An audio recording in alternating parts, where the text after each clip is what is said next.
नमस्कार, बहुत स्वागत है आप सभी का। आपके साथ मैं हूं अभिलाष मिश्रा। आप देख रहे हैं आपकी बात मध्य प्रदेश में उपचुनाव से पहले शिवराज सरकार ने एक और बड़ा ऐलान कर दिया है। इस बार प्रदेश के 7 लाख सरकारी कर्मचारियों को महंगाई भत्ता बढ़ाने का तोहफा दिया गया है। 12% से महंगाई भत्ता बढ़कर 20% कर दिया गया है, लेकिन कर्मचारी महंगाई के इस दौर में इसे नाकाफी बता रहे हैं। उधर कांग्रेस भी केंद्र सरकार के समान महंगाई भत्ता देने की मांग कर रही है। दरअसल 19 महीने से रुके डीए को लेकर कर्मचारी लगातार प्रदर्शन कर रहे थे, लेकिन ऐन चुनाव से पहले इस ऐलान से क्या कर्मचारियों के लिए यह मरहम का काम करेगा या महज उपचुनाव से पहले सियासी मरहम बनकर रह जाएगा? यह बड़ा सवाल है और इसी पर हम आज करने जा रहे हैं आपकी बात।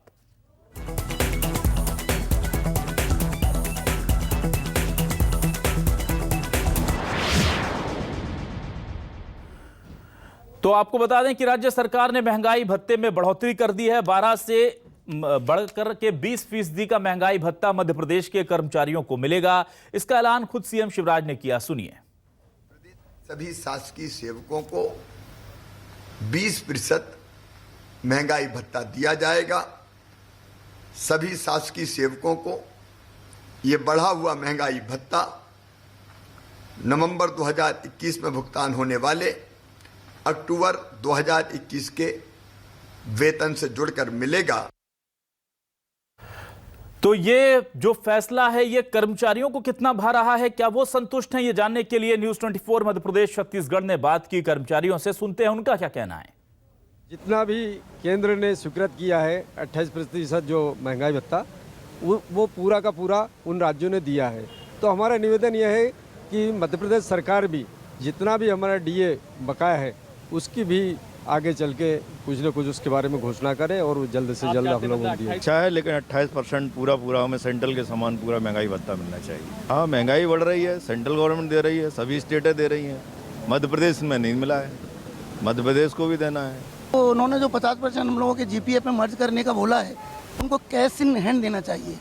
पेट्रोल का रेट, दीपावली का पर्व आ रहा है, तो हम लोग ये मानते हैं कि उनकी तरफ से कि ये तोहफा दिया है। ऐसा पहले ही गवर्नमेंट ने 5% तो कांग्रेस ने किया था।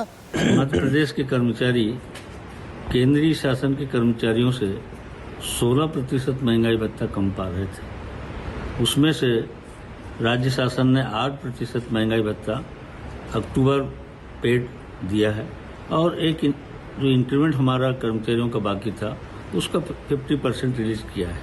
ये दोनों ही चीजें आधी अधूरी है। और कांग्रेस भी उधर इस पूरे मामले को लेकर मुखर है। वो साफ कह रही है कि केंद्र के समान राज्य के कर्मचारियों को महंगाई भत्ता मिलना चाहिए और महंगाई जिस तेजी से बढ़ रही है उससे भी ज्यादा मिलना चाहिए। सुनिए क्या कह रहे हैं नरेंद्र सलूजा। कमलनाथ सरकार ने अपनी कैबिनेट में 15 मार्च 2020 को प्रदेश के कर्मचारियों के डीए को 5% तक बढ़ाया था। इसे जुलाई 2019 से लागू किया था और इसे 1 अप्रैल से इसका लाभ मिलना तय किया था। लेकिन हमारी सरकार जाने के बाद 19 माह तक शिवराज सरकार ने इसे राजस्व की कमी बता के, कोरोना काल बता के स्थगित रखा। कर्मचारियों के हितों पे कुठाराघात किया। लगातार कमलनाथ जी, कांग्रेस और कर्मचारी वर्ग भी आंदोलन कर रहे थे और ये मांग कर रहे थे कि इसे बढ़ाकर 28% किया जाए। आज यदि किया भी है तो वो भी अधूरा निर्णय। तो ये तो तोहफा नहीं है, तो ठगी वाली बात है।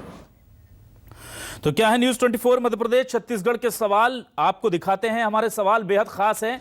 महंगाई भत्ता बढ़ेगा, लेकिन क्या महंगाई का मुकाबला यह कर सकेगा? यह बड़ा सवाल है, क्योंकि महंगाई बहुत तेजी से बढ़ गई है। इसके अलावा कर्मचारियों को केंद्र और दूसरे राज्यों के बराबर का हक आखिर कब मिलेगा? क्योंकि दूसरे राज्यों में या केंद्र में 28% मिल रहा है डीए और एमपी में है 20%। 19 महीने बढ़ोतरी रोकी तो फिर भरपाई क्यों नहीं की? 19 महीने से अटका हुआ था ये महंगाई भत्ता। एमपी में महंगाई बेरहम, बड़े भत्ते से कितना लगेगा मरहम?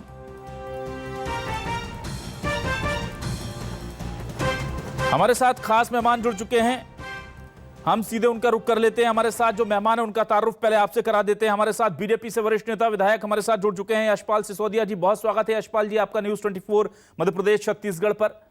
और हमारे साथ जुड़ चुके हैं चौधरी राकेश सिंह चतुर्वेदी जी, पूर्व मंत्री हैं, कांग्रेस के वरिष्ठ नेता हैं। राकेश जी बहुत स्वागत है आपका न्यूज़ 24 मध्य प्रदेश छत्तीसगढ़ पर। हमारे साथ आज जितेंद्र सिंह जुड़े हुए हैं, प्रदेश अध्यक्ष हैं कर्मचारी संयुक्त मोर्चा का। जितेंद्र जी आपका भी बहुत स्वागत है और कर्मचारी संयुक्त मोर्चा की भी बात हम सुनना चाहेंगे क्योंकि उनसे जुड़ा ये पूरा मामला है। एक और गेस्ट हमें आगे ज्वाइन करेंगे, लेकिन हम अपने इस डिबेट को शुरू करते हैं।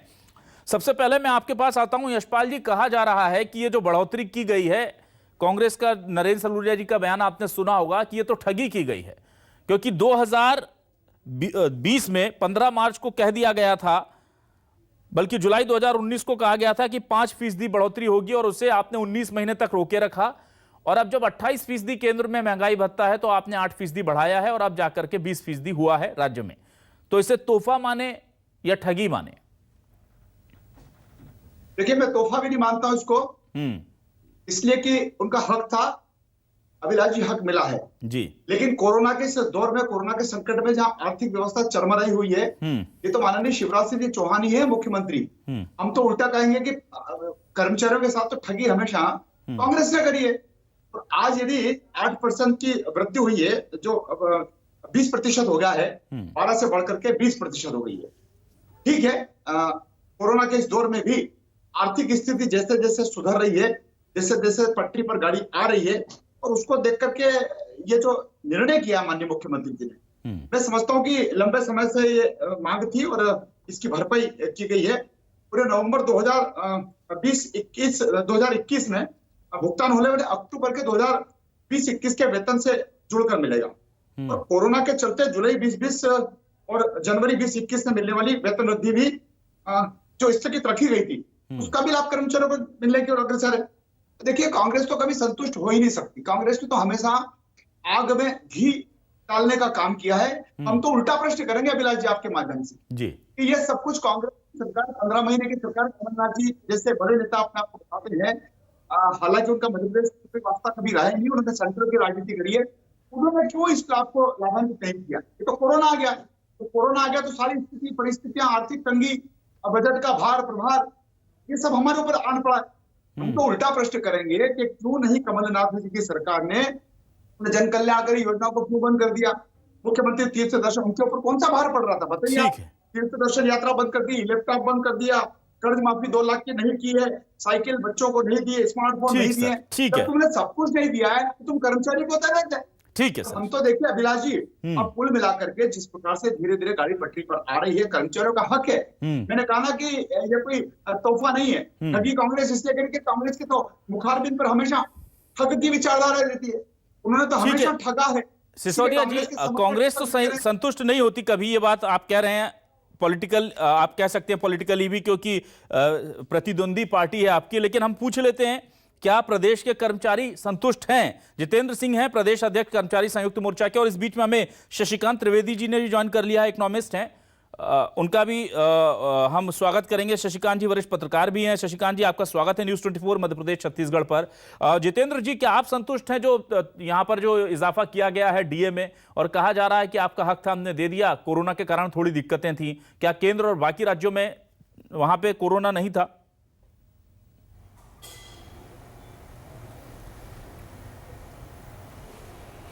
देखिए, जहाँ तक प्रदेश के कर्मचारी हैं, ये जो आदेश हुआ है, ये आदेश अगर जुलाई महीने में होता तो मैं समझता हूँ कि प्रदेश का कर्मचारी ज़्यादा संतुष्ट होता, क्योंकि अभी जो स्थिति है, आज जैसे ही मध्य प्रदेश सरकार ने 8% डीए, जो हमारा एक डीए जुलाई 2019 की स्थिति में 5% डीए हमें मिलना था जुलाई 2019 से, और 3% हमारा डीए जो है वो जनवरी 2020 से मिलना था। तो ये 2 डीए सरकार ने भी डिक्लेयर किया है। अभी जुलाई 2020 का हमारा 3%, फिर जनवरी 2021 का हमारा 4%, फिर अभी जुलाई में फिर केंद्र सरकार ने 3% डिक्लेयर कर दिया है। तो ये सरकार को ऐसा लगता है कि हमारा कर्मचारी संतुष्ट है। आज अगर देखा जाए तो मध्य प्रदेश में पेट्रोल सबसे महंगा, खाद्य तेल सबसे महंगा, और मध्य प्रदेश के कर्मचारी डीए में सबसे पीछे। आप राजस्थान उठा लीजिए, उत्तर प्रदेश उठा लीजिए, वहाँ के कर्मचारियों को, उत्तर प्रदेश में तो ये स्थिति है कि पंचायतों में जो हमारे झाड़ू लगाने वाले कर्मचारी हैं उनको भी ग्रेड पे दिया जाता है। लेकिन मध्य प्रदेश की स्थिति है कि पिछले 17 साल के भाजपा शासन में दैनिक वेतन भोगी जो एक नाम हुआ करता था, जिसको लेके बहुत बड़े माननीय उमा जी ने आंदोलन किया था, आज हमारे दैनिक वेतन भोगियों की क्या स्थिति है। सरकार ने अगर 8% डीए दिया है तो ये कोई हम पे एहसान नहीं किया है, ये हमारा हक था।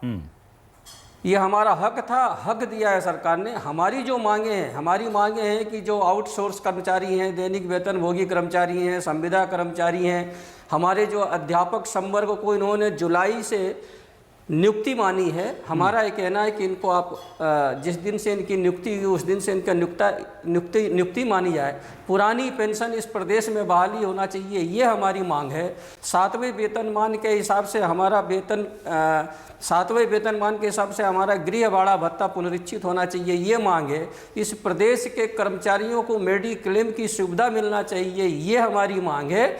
जहाँ तक डीए है, ये हमारा अधिकार था।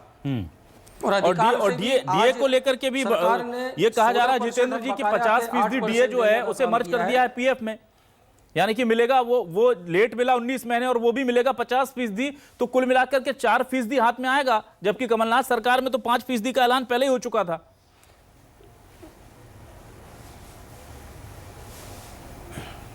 हाँ, कमलनाथ सरकार ने 15 मार्च 2020 को 5% डीए देने का आदेश कर दिया था।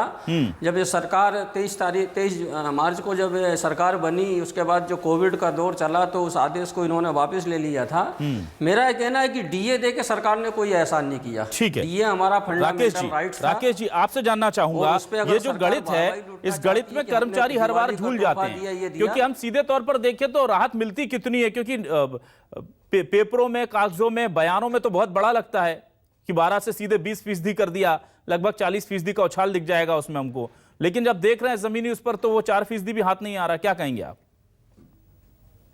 देखिए, पहले तो मैं वो ठगी शब्द इस्तेमाल नहीं करना चाहता हूँ जो लोग कर रहे हैं।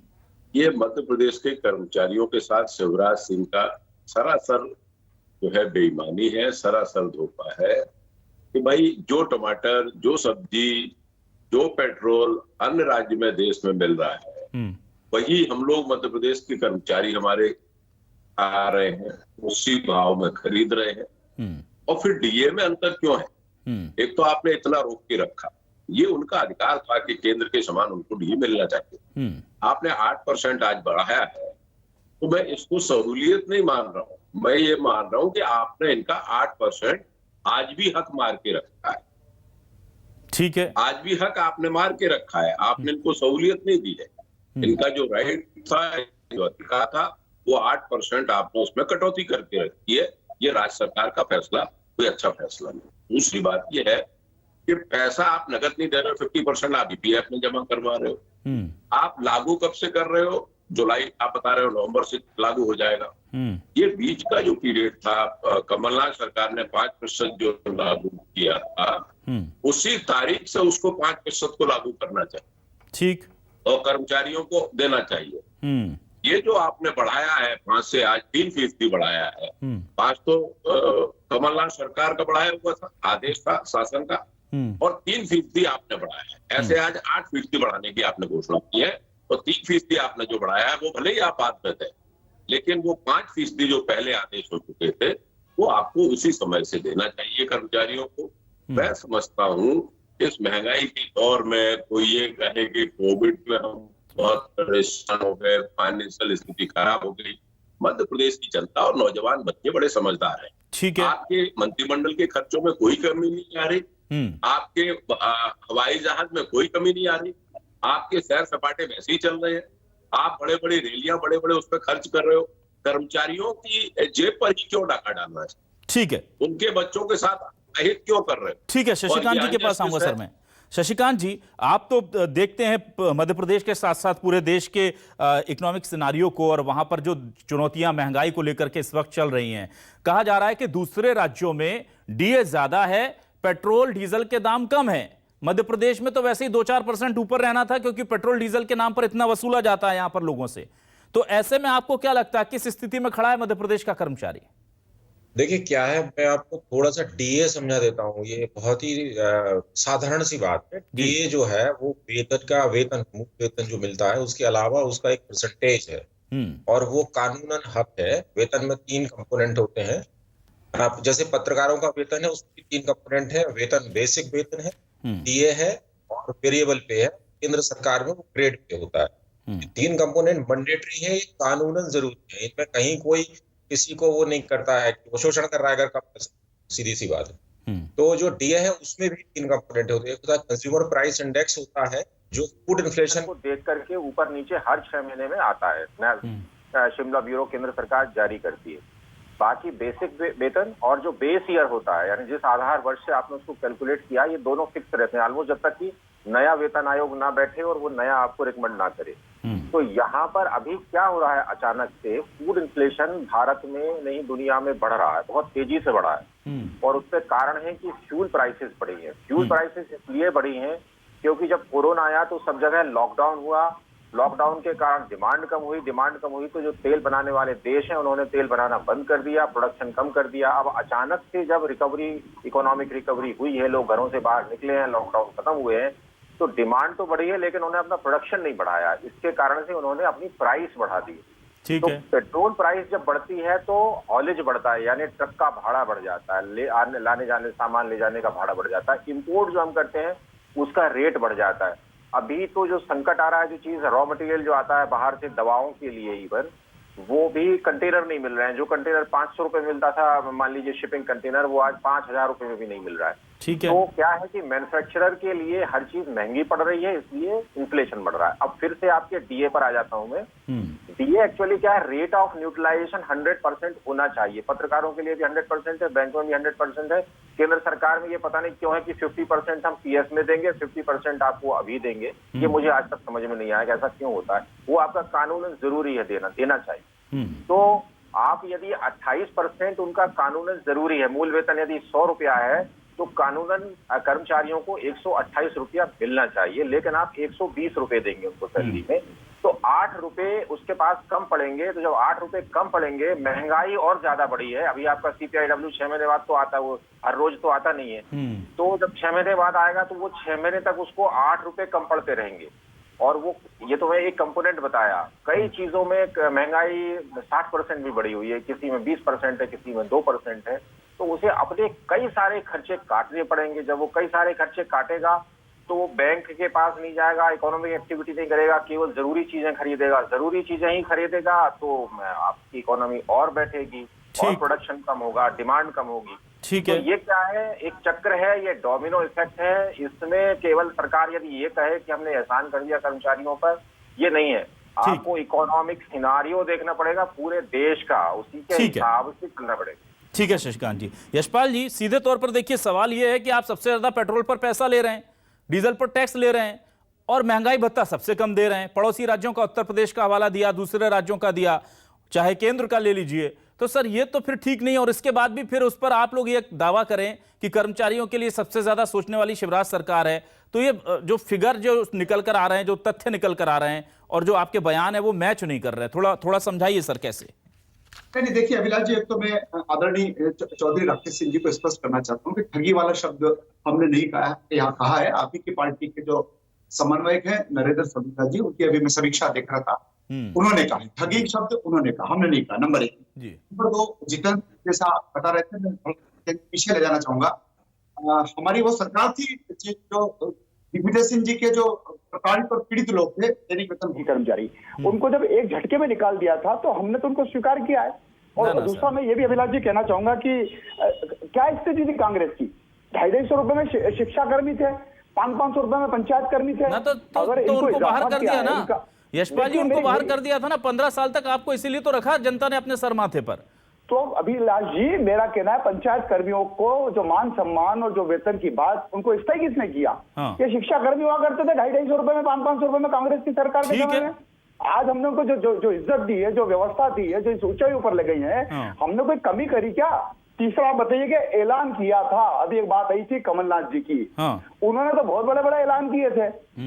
8 दिन में 10 दिन में कर्ज माफ करने की बात करी थी, 2 लाख रुपए की, वो भी फाइल 24 घंटे में दस्तखत हो गई थी अभिलाष जी। लेकिन आज तक मध्य प्रदेश के किसानों का 2 लाख रुपए तक का कर्जा माफ नहीं हुआ। अगर उनको करने की नियत होती तो 16 महीने में, 15 महीने में कर देते आदेश जारी इतना विलंब से किया और कोरोना हमारे सामने आन खड़ा था। और आज अगर ये निर्णय हुआ है, मैं भी कहूंगा कि तो कर्मचारियों का अधिकार था, हमने अधिकार दिया है। कांग्रेस ने तो शोषण किया कर्मचारियों का, अधिकारियों का, उन्होंने तो कभी ध्यान नहीं दिया है। राकेश जी, ऐलान आपने 5% बढ़ाने का कर दिया था। एक ऐलान ये भी किया था जिसको लेकर के आज तंज कसा गया है शिवराज जी के द्वारा कि भांजे भांजियों के जो हैं उनके गोद में बच्चे आ गए, लेकिन वो विवाह की मिलने वाली जो रकम बढ़ाई गई थी वो नहीं पहुंची। तो ऐसे ऐलान किस काम के सर, जो जमीनी स्तर पर उतरते ही नहीं? जी नहीं, ये ऐलान नहीं हुआ था, ये मध्य प्रदेश शासन का आदेश था जी अभिलाष जी। और सरकारें बदलती रहती है, मुख्यमंत्री आते जाते रहते हैं, लेकिन शासन आदेश कभी भी पीछे नहीं होते। ये आदेश शासन आदेश था जो 5% डीए बढ़ाने का लिया गया था। शादी विवाह में जो विवाह का जो पैसा बढ़ाया गया था 28,000 से 51,000, वो आदेश था जिसको शिवराज सिंह जी ने मध्य प्रदेश में कम कर दिया, वापस 28,000 कर दिया। तो शिवराज सिंह जी का बर्तन तो 5 लीटर का था, उसमें मध्य प्रदेश की जनता ने 20 लीटर भर दिया है, तो ओवरफ्लो हो गया है। अब वो ज्यादा गंभीरता से मध्य प्रदेश की लोगों को लेते नहीं है, वो समझ रहे हैं कि उनका अब काम पूरा हो। ठीक है जितेंद्र जी, मैं आपसे जानना चाहूंगा, क्या आपको लगता है कि महंगाई ज्यादा मध्य प्रदेश में और महंगाई भत्ता दूसरे राज्यों से कम, इसकी वजह से आप लोगों के वर्किंग स्टाइल, आत्मविश्वास, सरकार पर भरोसा, इन तमाम चीजों में भी कहीं ना कहीं गुणात्मक तौर पर बहुत कमी आती है?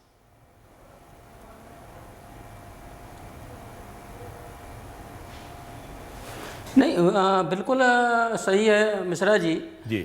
अभी ये पूरी दुनिया जानती है कि मध्य प्रदेश में पड़ोसी राज्य के पेट्रोल टैंक बेरोजगार हो गए हैं। कोई वहाँ से पेट्रोल मध्य प्रदेश में नहीं लेता, उत्तर प्रदेश में जाके लेता है।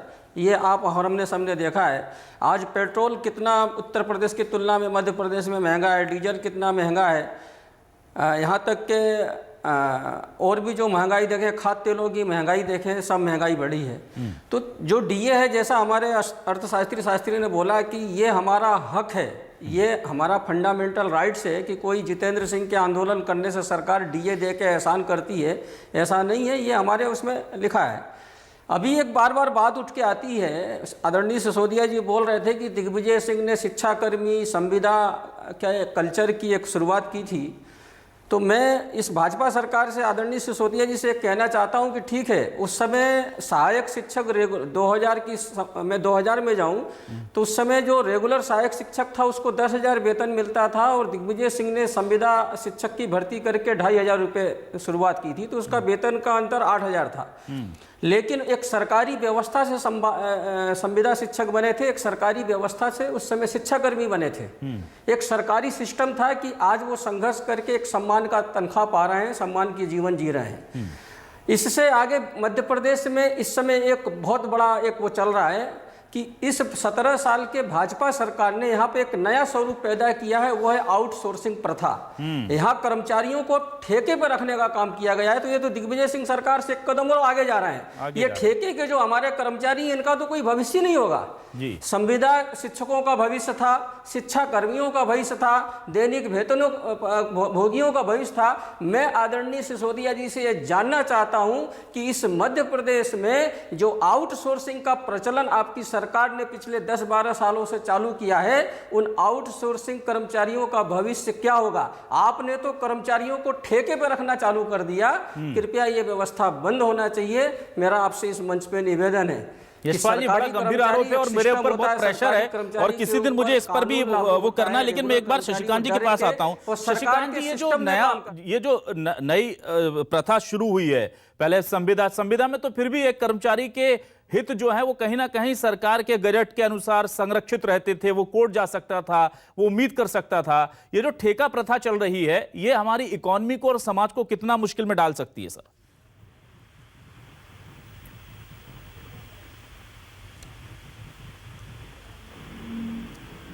शशिकांत जी। नहीं, देखिए क्या है, ये जो ठेका प्रथा की आप बात कर रहे हैं, सरकारों के पास पैसा नहीं है, इनकम है नहीं सरकारों के पास, तैयारियां है नहीं, खर्चे बहुत ज्यादा हैं। अब आप ये कह दीजिए कि हम जो है हमने आयोजना खर्च खत्म कर दिया है, नाम बदल दिया है या बंद कर दिया, पर आपके खर्च तो वही है। आपका अगर 1 लाख करोड़ का बजट है या मान लीजिए 100 रुपए का बजट है, तो सरकार का खर्च 70 से 85 रुपए है सारे राज्यों का। मध्य प्रदेश का भी ऐसा ही है और दूसरे राज्यों का भी यही है। बाकी जो इकोनॉमिक एक्टिविटी में जा रहा है वो तो 20-25% जा रहा है, और ये आज से नहीं जा रहा है, कई सालों से ऐसा चल रहा है। सरकार चाहे वो भारतीय जनता पार्टी की हो या कांग्रेस की हो या किसी और की हो, इकोनॉमिक एक्टिविटी जनरेट करने के लिए यूरोप में पत्रकार को या किसी और आदमी को 12 यूरो पर घंटे मिलता है। 6 घंटे में आप हिसाब लगाइए, यहाँ के कैबिनेट सेक्रेटरी की सैलरी नहीं होती उतनी, तो वो तो 40-50 लाख रुपए मजदूरी करके भी कमा लेता है। तो वहाँ का रहन सहन स्तर बहुत अच्छा है।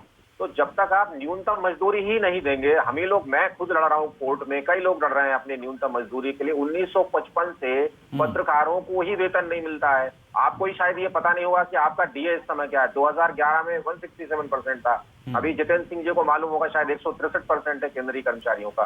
तो जब आप सरकारें ही न्यूनतम मजदूरी नहीं देंगी तो इकोनॉमिक डेवलपमेंट कहाँ से होगा? ये गरीबी बनी रहेगी, सरकारों के पास धीरे धीरे खर्च कम होते रहेंगे। अभी जो संकट है वो है फूड इन्फ्लेशन का। अगर खाने पे ही मैं सारा खर्च कर दूंगा कमाई जो कि पहले से मेरी कम है, तो मैं सरकार को टैक्स क्या दूंगा? कुछ नहीं। तो सारी चीजें बैठती चली जाएंगी, बैंक बैठने लगेगी, दूसरी इकोनॉमिक एक्टिविटीज बैठने लगेंगी, तो फिर सरकारें कहाँ से लाएंगी? क्या अपनी जेब से तो कोई देता नहीं है, सब टैक्स कलेक्शन से आता है। यशपाल जी, गंभीर विचार होना बहुत जरूरी है कि आपने अभी क्या कर दिया, संविदा से आगे चल के चलिए, बढ़िया अच्छी बात है कि एक कदम बढ़ के आउटसोर्स करने लगे। उसके बाद फिर क्या करेंगे आप? जब उनको भी देने के पैसे नहीं रहेंगे तो अब क्या होगा आगे? उसके बारे में क्या योजना है सरकारों के पास? यशपाल जी, मैं अंतिम में बस 20 सेकंड 40 सेकंड का आपसे उत्तर की अपेक्षा करूंगा। क्या आपको लगता है कि मध्य प्रदेश के कर्मचारियों के साथ पूरी तरह से न्याय हो रहा है और संविदा के बाद आउटसोर्स की प्रक्रिया हो, या फिर जिस तरह से हम देख रहे हैं कि बढ़ते महंगाई के बीच में केवल 8% की बढ़ोतरी हो जो रुकी हुई थी, वो जायज है?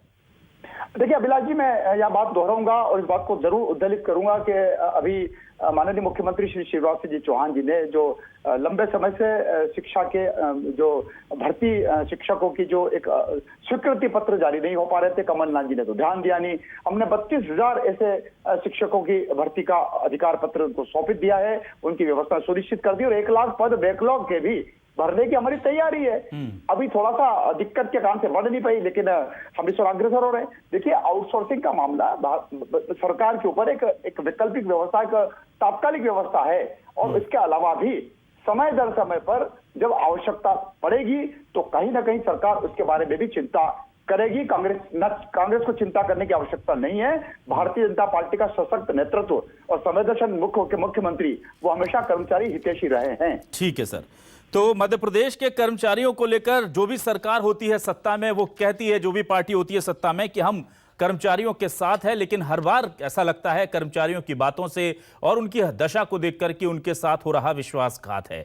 अब जनता ही तय करे, कर्मचारी तय करें कि कौन उनके साथ है।